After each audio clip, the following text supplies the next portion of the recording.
In this video, I really want to talk about the importance of one fish.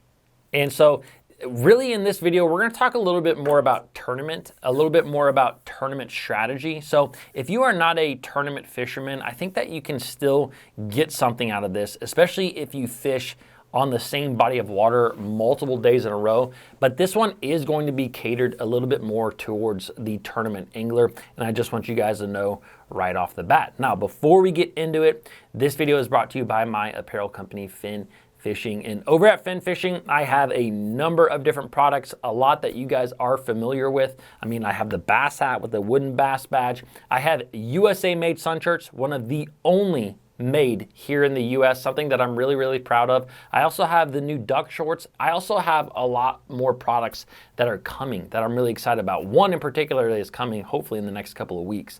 But anyways, I'm gonna leave some links down below in the description. Shopping at Fin Fishing, it's surely the best way to help support this channel. I greatly appreciate all of you who have done so. All right, let's talk a little bit about the importance of one fish. And real quick, just for those of you who wanted to know, yes, I'm in a different room today. I'm still out in my garage, but this is the one heated room that I have. It's like 35 degrees in my shop right now, and I didn't really have time to come out there and warm it up before I shop, so I'm just shooting in here for right now. But like I said, in this video, I really want to talk about the importance of one fish. And what I mean by that is that there have been a lot of tournaments that I fish that one fish that I caught either in practice or in the tournament decided a lot with that tournament. And so, you know, I remember a number of years ago, this was when, I believe the year was 2011. This was when Kevin Van Dam won the Bassmaster Classic on the Louisiana Delta. And if you guys remember that particular tournament, he won catching fish on the big lake there. I can't remember the name of the lake that was there, Lake Catawachi maybe. But anyways, I remember reading about how he more or less located these fish. And, you know, you would have never thought it, because if you watched him during the tournament, I mean, he was crushing the bass. And not only that, but there were several anglers in that particular area that were also crushing fish. I mean, fish after fish after fish. And the thing was is that during the practice for that event, he went in there and Van Dam fished through this area and he only caught one fish, but it was a 9-pounder, which is an absolute giant for the body of water that they were fishing. And it was enough, it was big enough that he felt that he should at least come back to that area and pass on by. Well, long story short, the guy ends up winning, I think it was $500,000 at the time, fishing in that area. And there was a number of other guys that top 10 finished in the exact same area.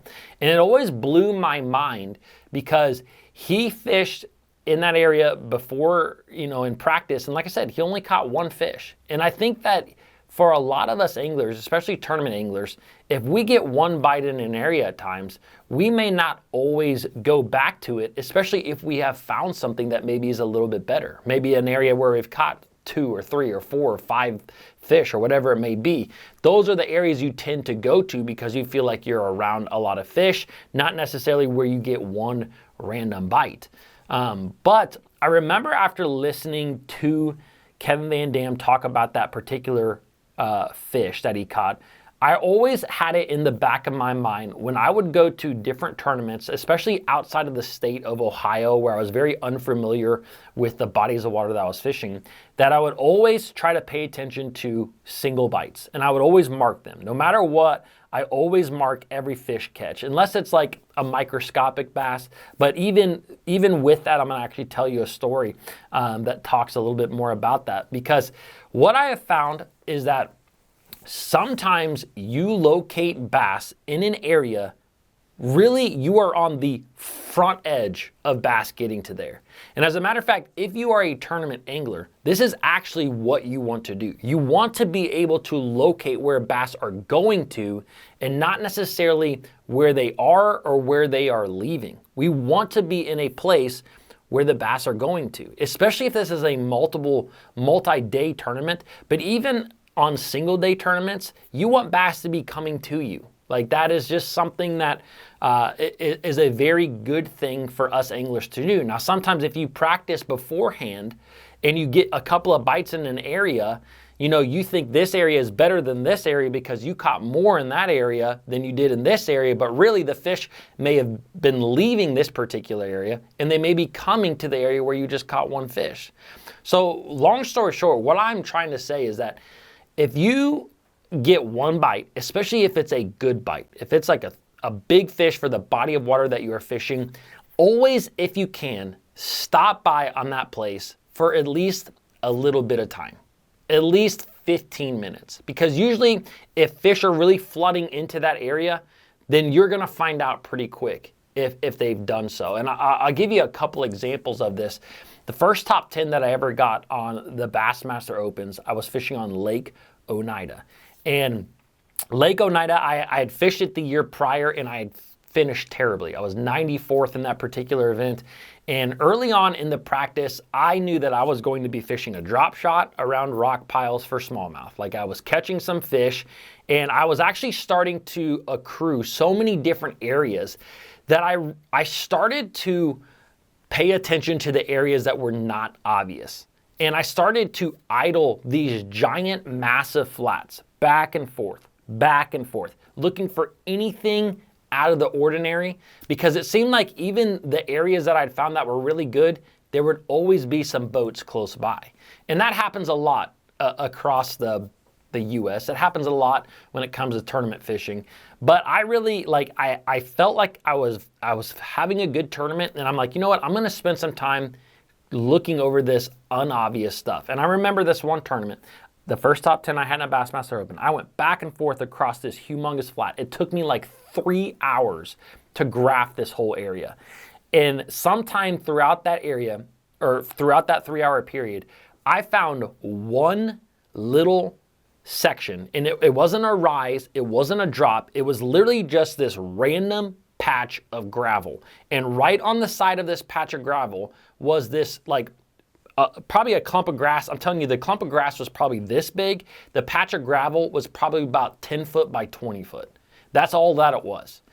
And I marked it and I thought to myself, man, this is a unique area. And I cast my drop shot out there, and it was within like a minute, I had something just punk freight train that thing. And I set the hook and I had a fish like hooked for a split second and then it popped off. And that was it. I fished through that area real quick. I mean, you could literally stand in one place, cast 4 or 5 times across it, and you were gonna fish the whole thing. It was a very small little area. And I did that, and I didn't catch anything else. And I almost wrote it off in my mind. So long story short, going to tournament day, I run down to another area that I had, and I caught a pretty good bag of fish. I had like 16 pounds-ish, and which was a pretty good bag for Oneida that particular year. And on my way back, I kind of was literally, we were going through a lot of big waves at Oneida, and the old boat that I had, it would leak out water. And so I decided to stop on that one little gravel spot that I found, because I was literally just crossing right over it on the way back to the boat ramp. And so I just decided, you know what, I'm gonna stop here. I'm gonna let my live wells fill up, and I'm gonna make a couple of casts at this random gravel spot.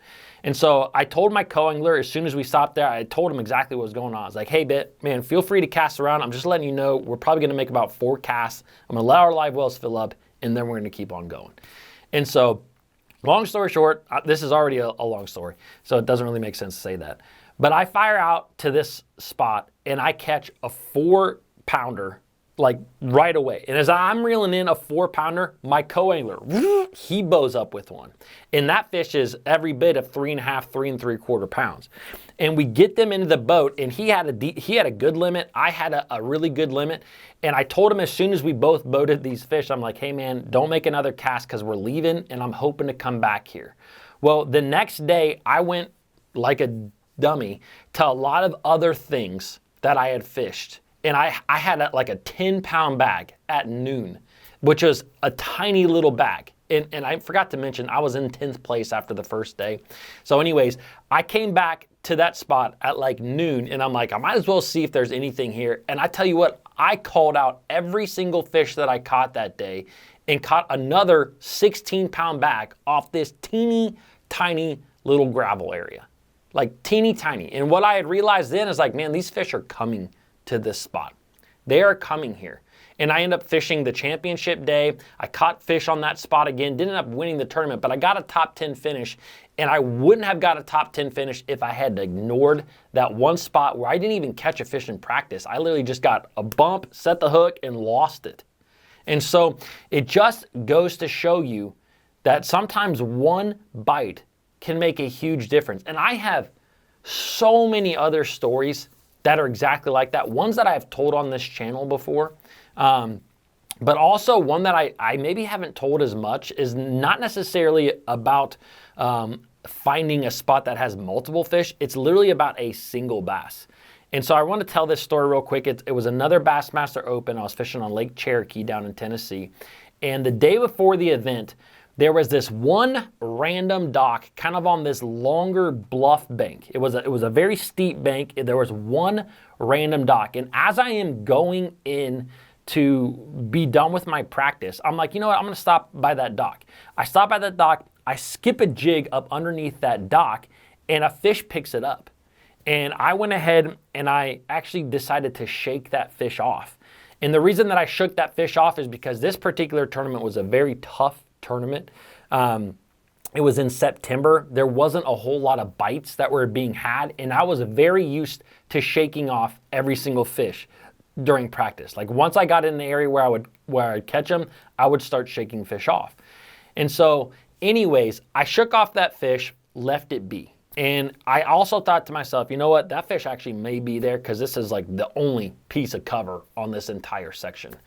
Well, anyways, again, going into the tournament day, the very next day, I fish in a totally different area, and I caught a limit of bass, actually a decent limit of bass. Ended up in like, I think I was in like 45th or 50th place after the first day. So enough to be close to striking zone as far as getting a check. I knew that I wasn't around the winning fish in this particular tournament, but I knew that maybe I could cut a check. So anyways, the next day I go out and I fish through the area that I caught him in the day before, and I didn't catch crap. And then I decided to fish another little section that I hadn't been to, and I actually ended up catching a decent limit off of just these random trees. And so anyways, I was pretty pumped about that, but I just felt like I needed one more fish to kind of get over the hump and to cut a check. And so anyways, I ended up the day, I was running back to the weigh-in, and out of my side eye, I see that dock. I see that dock where I shook off that fish. I'm like, you know what? I got a few extra minutes here. I literally go right to that dock. I make the exact same cast. I skip my jig right up into that dock, and it's like, punk, punk. Fish swims off. I set the hook. It's a 2.5 pounder. It culls up like 3/4 of a pound for me. And so I put that one in the boat, swap out the other fish, literally don't make another cast, get in the boat and go to weigh-in. Well, I ended up getting, I think, 34th in that tournament, and it was only by a couple of ounces. So that one fish was the difference between not getting a check and getting like a $2,000, or I forget what it was. It was like a $2,000 or $2,400 check in that tournament, whatever it may be. And so, do I know for a fact that that was the exact same fish that I shook off the day before? No, I don't know that. It may have been a completely different fish, but I just have this feeling that it may have been the exact same fish. And so, what I'm trying to say is that the importance of one fish happens in multiple ways, and you should always be trying to fish for that one fish, get that one bite. And so not only that, I could go into a long story about also going for one big fish in every tournament, because if you look at a lot of tournaments that guys who do well in, sometimes it's all because they got one bite. They caught the same amount of keeper size fish that you did, but they got that one big bite. But I'm gonna save that one for a different day. All right, guys, I hope you enjoyed this. I know it was a little bit long-winded, and I will see you guys in the next one.